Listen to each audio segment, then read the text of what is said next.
अब हुआ क्या है, हमारा इंसेंटिव स्ट्रक्चर बन गया है, क्योंकि अगर आपको बाबा रामदेव जी अपने कवर पर चाहिए हैं, अपने चैनल पे चाहिए हैं, और आप बाबा रामदेव, बाबा क्यों बोलता हूँ मैं उनको, ये जो रामदेव लाला है, रामदेव। लाला रामदेव, वो जब बोल रहा था मैं कोविड क्योर कर सकता हूँ, मैं होमोसेक्सुअलिटी क्योर कर सकता हूँ, मैं ये कर सकता हूँ, वो कर सकता हूँ, सर पुत्र के बाद, पुत्र बीजक। हाँ, वो मतलब कुछ भी पेल देता है। उसके सामने एक एंकर खड़ी है, बाबा जी बाबा, मैं बताओ यार, अब that is vulgar for me.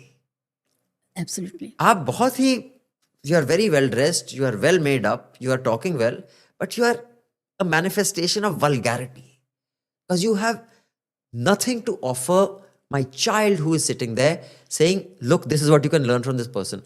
Look away. You can learn nothing from that person. That person is going to teach you everything that's wrong. Half our anchors are like that. I don't know how they face their children.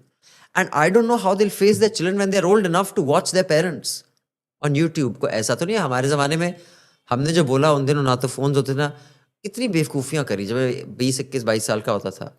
अगर Twitter होता और मैं वो लिख देता, मतलब we had very ridiculous, idiotic, immature thoughts. But luckily, Madhu Trehan did not put us in front of the camera and say, अब चल पे ये thoughts. She'd say, चुप पढ़ के आ, कुछ सीख, फिर वापस आना यहाँ। अब अगर आप उस किस्म की भद्दी सोच लाओगे तो बोले, अरे यार ये तो गोल्ड माइन है, चलो कैमरा लगाओ, चल पेल दे। तो ये बन वायरलिटी गया। इज द हाँ, की। that is so. I think that is what I'm saying about incentive structures have changed, and as long as these incentive structures remain what they are right now, I don't think anything different will emerge.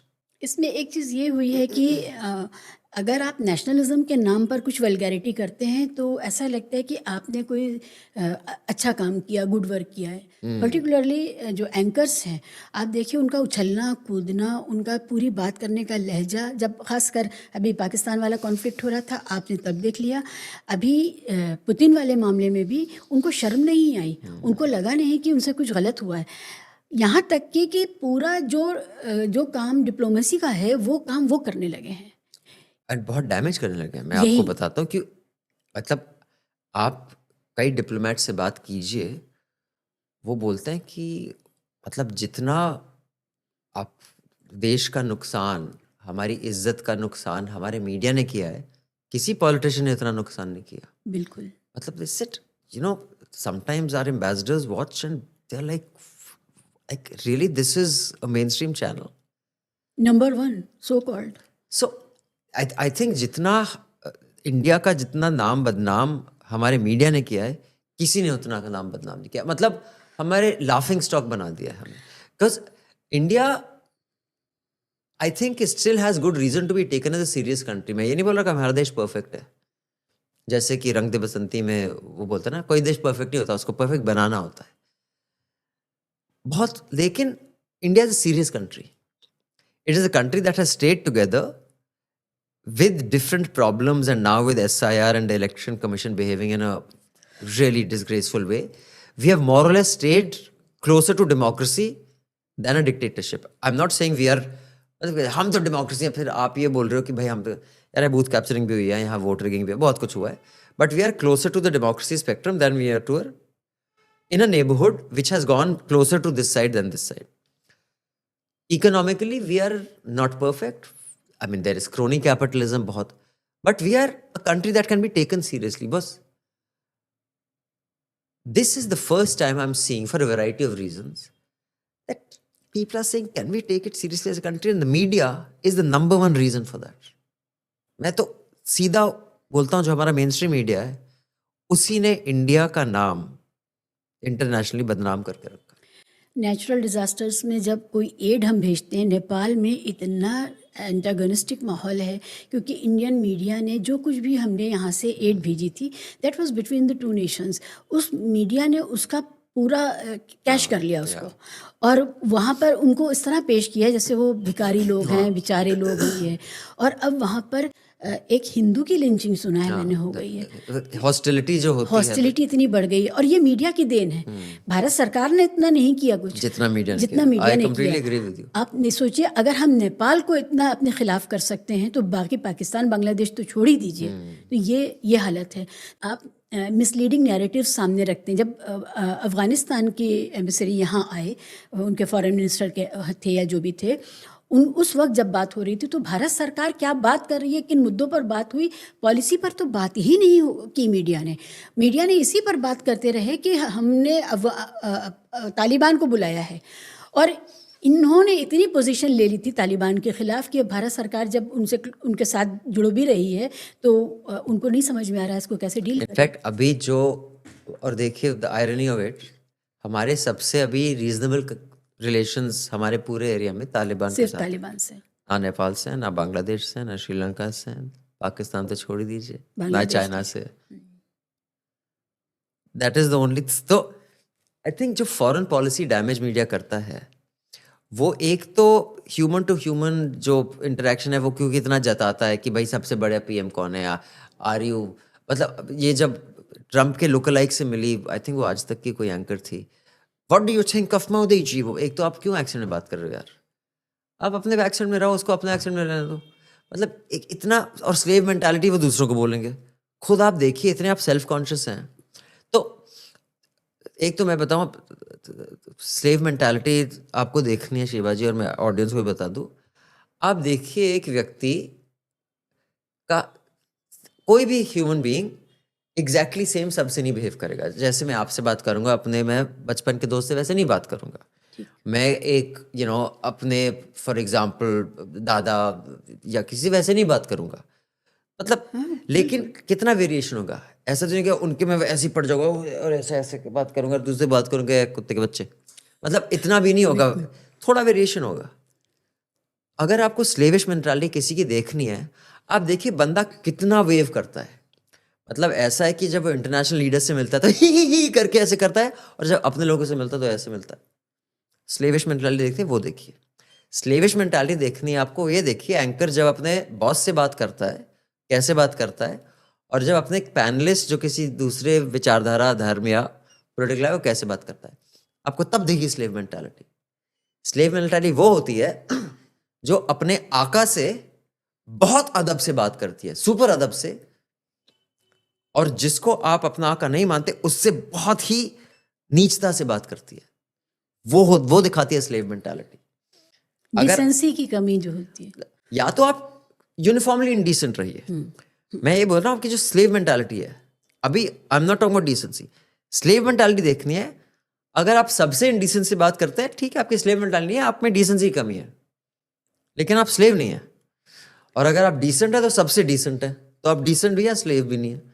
लेकिन अगर आपका इतना variation है किससे बात कर रहे हैं, तब आपका लहजा बदल जाता है, तब मैं आपको बता दूंगा कौन स्लेव है कौन नहीं।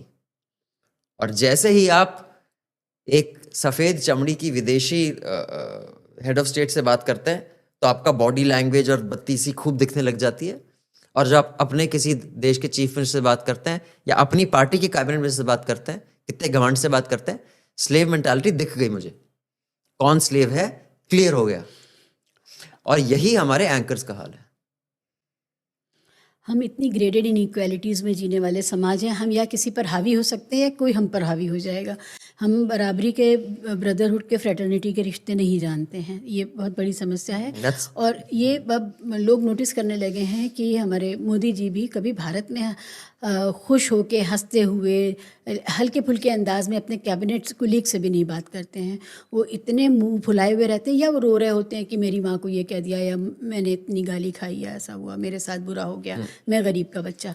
तो ये होता रहता है, इसमें कोई शक नहीं। मुझे पता नहीं, मुझे आपसे ये वाली बात कहनी चाहिए नहीं कि नेशनल इंटरेस्ट एक चीज़ है, लेकिन नेशनल इंटरेस्ट में के लिए आप क्या फैक्ट्स को, जो चीज़ें हैं जो दुनिया जानती है, जो ट्रुथ है, उसको भी आप नज़रअंदाज कर सकते हैं।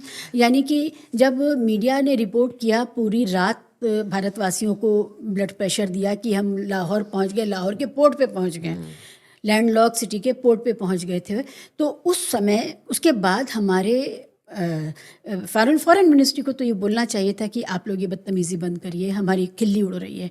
या हमारे सेना के सीनियर्स को बोलना चाहिए था कि आप नहीं समझते हैं कि पोर्ट नहीं होता है लैंडलॉक सिटी में, आप क्यों बदतमीज़ी कर रहे थे। ये कहीं से नहीं आया।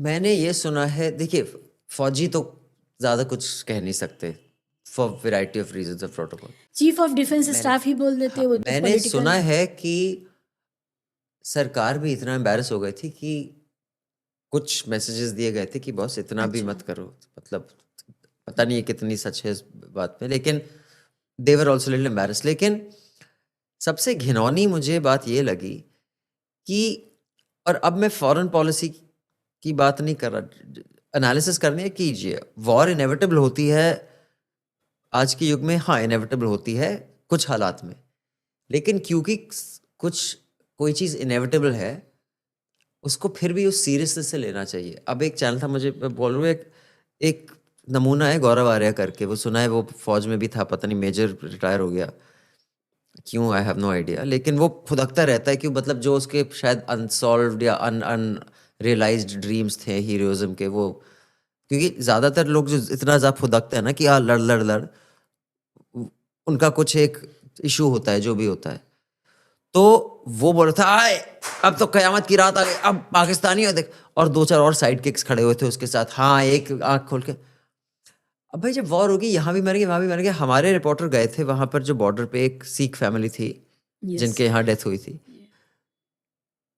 अगर वो फैमिली, वो इंडियन फैमिली है, उनके फैमिली में कोई मरा है पाकिस्तानी शेलिंग की वजह से, पुंछ में हुआ था, वो देखेंगे वो क्या सोच, मतलब इतने घटिया। इसीलिए, और उनमें से एक प्रोफेसर है यहाँ जेएनयू में जो फुदक रहा था पीछे, जेएनयू में प्रोफेसर, जी हाँ, ये रिसर्चर या कुछ है। इतने घटिया किस्म के लोग हैं, ये है एनालिस्ट्स, हमारे डिफेंस एनालिस्ट्स। तो एम्बैरेसमेंट तो होगी। तो आई हर्ड कि देयर वाज कि बॉय टेक इट इजी, इतना भी नहीं करना चाहिए। बट जो आपने बोली ना कि बात की भाई नेशनलिज्म, पेट्रियटिज्म, और मेरा ये मानना है, एंड यू मे और may not agree, many people don't agree, I think patriotism was a virtue in a time when we did not have the vocabulary or the means of communication to crystallize or determine for ourselves our values. Our nation will decide our values. If I am in Nazi Germany, it is my patriotic duty to be a Nazi. If I am in Taliban-controlled Afghanistan, it is my patriotic duty to abide by those values. What is patriotism? Patriotism, from what I understand, is love for country. Now, what does that mean? Then because that's not a definition by itself. Then let's go back to what is country. Love for country, ठीक है, समझ गया। Country क्या है? Geographic area. Do you have love for geographic area? अगर मराठी से पूछिए, I have more love for Marathi than I have for India. I am half Tamil, आप तमिलनाडु में जाके हिंदी इम्पोज करके देखिए, मैं ही पिट जाऊंगा, हालांकि मेरी माँ तमिलियन है। आप पंजाब में जाके बोल दीजिए, तो then what, the question is what is country. तो I think what is nationalism. अब रिसेंटली मैंने एक फिल्म देखी न्यूरमबर्ग, क्या जबरदस्त फिल्म है, और उसमें 2 सीन्स ऐसे हैं, वो देख के आई स्टार्टेड थिंकिंग कि बॉस इनकी प्लेबुक तो प्ले आउट कर रही है हमारे यहाँ। एक, blame everybody else for your problems, say that we were the most amazing civilization ever and the whole world has done this, and especially Muslims. तो same playbook, but one thing in that was, जब वो doctor से बोलते हैं कि तू spy करके आया, he says मैंने एक डॉक्टर का ओथ लिया है और वो मेरे लिए पेशेंट है, नाजी है कि नहीं, I can not spy for him, मतलब वो फाइनली कर लेता है, लेकिन मेरा धर्म है, जो मैंने शिक्षा पाई है डॉक्टर की, वो निभाना। सेम थिंग जब भी होती है भाई, एक डॉक्टर ने एक टेररिस्ट को क्यों ट्रीट किया, डॉक्टर ने बोला कोई अगर मेरे आएगा उसका जान बचाना मेरा धर्म है। अब अगर वो टेररिस्ट हुआ और उसने जान बचा दी उसकी, इज ही पेट्रियोटिक और नॉट? I don't know. अभी मैं एक डिस्कशन देख रहा था कि वेनेजुएला पर जो अटैक होने वाला था, अपेरेंटली 2 अखबारों को पता था इसका, और उन्होंने रिपोर्ट नहीं किया क्योंकि हम उनके क्या कहते हैं ट्रूप्स को फिर खतरा था, क्योंकि अगर रिपोर्ट करते कि India America is about to attack Venezuela, तो मडूरो तैयार हो जाता, चौकन्ना हो जाता, और बोले वाह वाह वाह बहुत अच्छी बात है। I mean, I still haven't completely, clarified in my head what I think of this. But अगर आप एक पत्रकार हैं, आपका धर्म है सच्चाई सामने लाना. अब अगर वो सच्चाई सामने लाना, वो डिपेंड करता है कि वो सच्चाई मेरे लोगों को हानि पहुंचाएगी या मेरे उस दोस्त के लोगों को हानि पहुंचाएगी. फिर मैं डिसाइड करूंगा. अगर मैं डॉक्टर हूं और मेरे यहां पेशेंट लेटा है, वो क्या कहते हैं, रिलीजन का है कि उस नेशनैलिटी का है कि टेररिस्ट है, डॉक्टर का है, उसको तो जान बचा. तो ये पेट्रियटिज्म के नाम पर ना लोगों को एक, मेरे हिसाब से एक यूनिफॉर्मिटी ऑफ थॉट लाने की कोशिश है. क्योंकि I am not convinced patriotism the way defined by many dictionaries and even right now is such a desirable virtue. I think you have to stand by values. अगर आप चाहते हैं कि भाई इंडिया हिंदू नेशन होनी चाहिए, अभी बहुत से ऐसे मेंढक फुदके हैं जो सडनली बोल रहे हैं. मैं मेंढकों को कुछ को 10 साल से, कुछ को 15, कुछ को 40 साल से जानता हूं. मैंने कहा अरे अकलमंदों, यही था तो जब यूपीए सरकार थी बोलना था. मतलब अगर ये आपकी वैल्यू है, तब आपका पेट्रियटिज्म था सेक्युलरिज्म. हाँ. अब कल फॉर एग्जाम्पल इनका जो एजेंडा है, जो मैं मानता हूं, इनका कोई इकोनॉमिक एजेंडा नहीं. मोदी जी और उनकी एंटायर कैबिनेट का कुछ आइडिया ही नहीं है. इनका एक सीधा सीधा कल्चरल एजेंडा है. और मैं एक पिछले 10 साल से बोल रहा हूं, इनका कोई इकोनॉमिक एजेंडा नहीं है, कोई विजन नहीं है, कुछ नहीं है. अगर इनका एजेंडा कि भारत में सिर्फ हिंदू ही होना चाहिए हो गया, तो क्या आपको लगा पेट्रियटिज्म वही है कि हम वो मान लें? और अगर कल कोई मुस्लिम लीग टाइप आ गई यहाँ पर जिन्ना जी की, और उन्होंने बोला भाई ये, फिर आप वही मान लेंगे क्या? मतलब आपका क्या वैल्यू है? आपका वैल्यू सिस्टम क्या कहता है? तो पेट्रियटिज्म के नाम पे, और बहुत से जो सो कॉल्ड लिबरल जर्नलिस्ट है, जिनको मैं लिबरल नहीं मानता, वो भी बैलेंस वाले टाइप हैं, वो समहाउ दे थिंक कि भाई फौज को कभी कुछ मत बोलो. मेरा बाप फौजी था यार. He died at the age of 90. He's a retired army officer. I've grown up in cantonments. I mean, don't teach me about फौज. आधे, मैं आपकी तरह डिसेंट नहीं हूँ, आपको बता दूं, लेकिन मैं यूनिफॉर्मली इंडिसेंट हूँ, चाहे किसी की बात कर रहा हूँ. आधे ये चोमू फौज के बारे में कुछ जानते नहीं. ठीक है, हम फौजी बच्चे हैं, हमारे बाप फौजी थे. फौज को कुछ नहीं करना. क्यों नहीं करना चाहिए?